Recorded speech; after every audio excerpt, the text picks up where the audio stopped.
Hey, what's going on? Welcome back to the Black and Gold Standard Podcast. And today we'll be talking about the linebackers, which I think is probably the strongest position on the Steelers team as a whole right now. Um, let's get right to the point and get to the man, TJ Watt.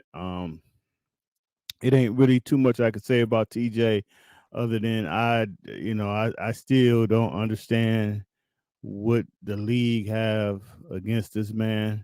Um, Everybody know he should have been a defensive player of the year.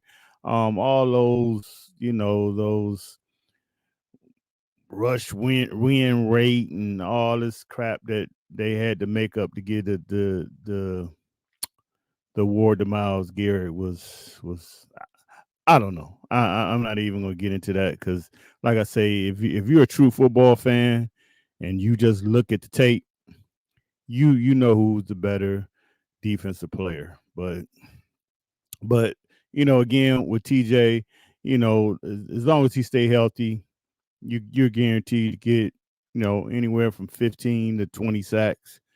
Um, but he does so much other stuff. The batted balls and he will go in coverage a little bit. They'll sneak him out sometimes and he's just the heart and soul of this team. Like I say, it's you could I could make this whole podcast about him really. But with that being said, his running mate on the other side, um, Highsmith, still a developing player, but he's a good one. Him and TJ, they work very well together.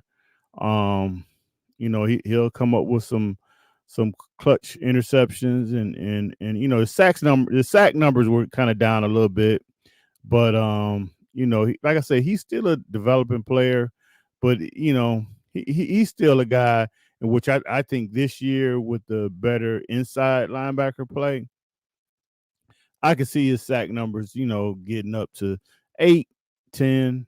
I think that's about the type guy that he is.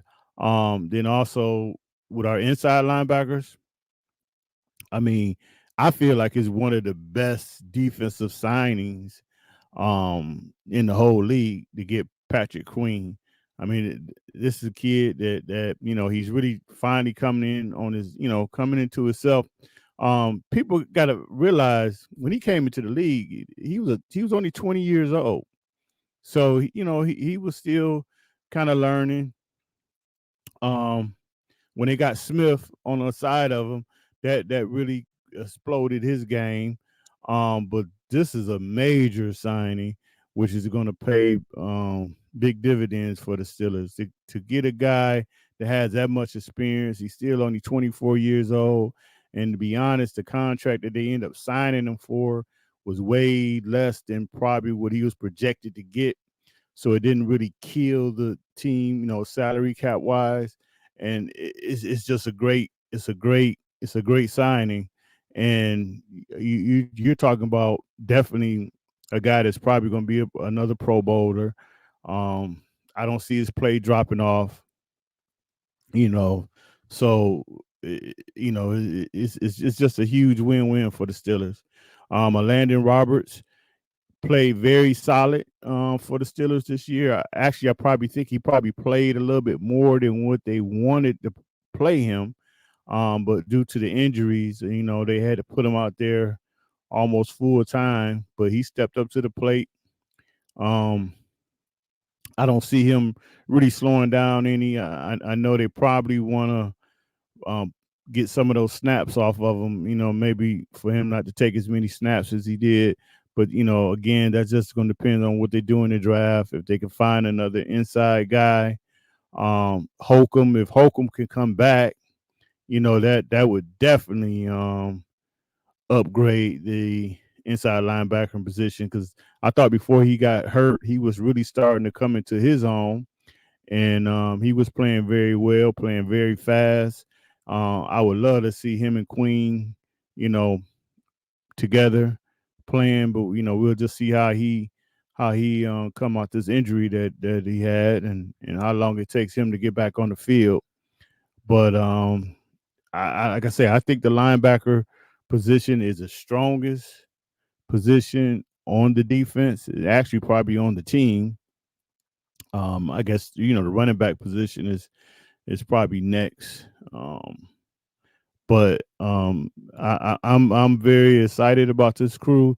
I mean, this is something that Pittsburgh has always really been linebacker strong. I mean, it's always kind of started with those guys. I think you're gonna have the thumpers in the inside, some guys that can actually stop the run and lay some wood.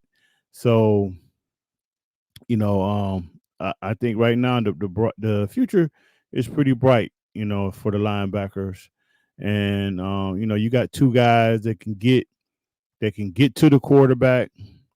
I think Queen can also get to the quarterback, and he's doing it from the inside position. He can also, cover. He's not a liability and pass defense. So he's a guy that can stay on the field.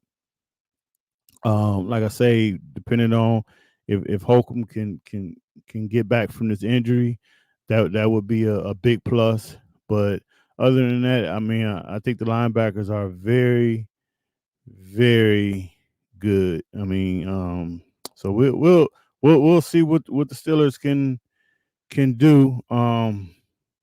Herbert, I mean, he's another guy, backing up Watt, backing up Highsmith. I want to say he probably added like 5 sacks of his own. He's just gonna get better. I mean, he had a solid rookie year. Um, I don't know about Quan Alexander. I don't know if they're gonna sign him or bring him back. I know he had the Achilles injury, but it was unfortunate because actually he was playing very well until he got hurt. Injuries just kind of devastated that whole position group. So hopefully these guys can stay healthy, and if they do stay healthy, I see big things this season with the linebacking core. So that is it. We will talk to you next time, and we'll see you later. Take care. All right. Bye bye.